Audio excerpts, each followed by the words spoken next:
সেরে তোর কি অবস্থা আডন জানা সেরে চেয়ারম্যান সাহেবের গিয়ে কইতে হইব। সালাম আলাইকুম ভাই। ওয়ালাইকুম আসসালাম। ভালো আছেন ভাই? এই তো ভালো। ভাই আমি তো এবার নির্বাচনে আবারও দাঁড়াইতেছি, আপনারা আমারও ভোটটা দিবেন। এই বছর আপনাদের রাস্তাটা আমি অনেক সুন্দর করে চকচকা করে দেবো, একদম পুরা এই সিসি ডালাই দিয়ে দেবো। এই কথাটা তো গেছে বারে কইছেন, এই রাস্তাটা তো ঠিক করে দিলেন না, হাঁটন জানা প্যাক অনেক, বৃষ্টি হলে তো প্যাক হয়ে যায়। তোবার আমার প্রস্তুতি ম্যাচ ছিল, এবার আমার ফাইনাল ম্যাচ। এবার আমি আপনাদের রাস্তা ঠিক করে দেবো। সাহেবের কাছে যাই, কইছিল গেছে বারো রাস্তাটা ঠিক করে দিল না, রাস্তার ভিতরে প্যাক আবার হাঁটন জানা।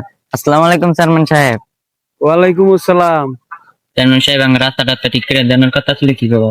রাস্তা তো আপনি হাঁটলেই পাইবেন। চেয়ারম্যান সাহেব রাস্তা তো কাদা।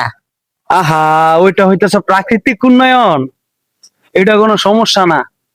নির্বাচনের কয়েক মাস পরে আবার অপেক্ষা করেন, তখন আবার নতুন করে প্রতিশ্রুতি দেওয়া হবে, তখন আবার পরে নির্বাচনের সময় সবকিছুই পাইবেন। যান এখন বাড়িতে যাই।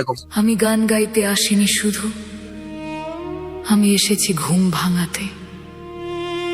যে মানুষ অন্যায় দেখে চুপ থাকে, আজ তার বুকেও আগুন জ্বালাতে।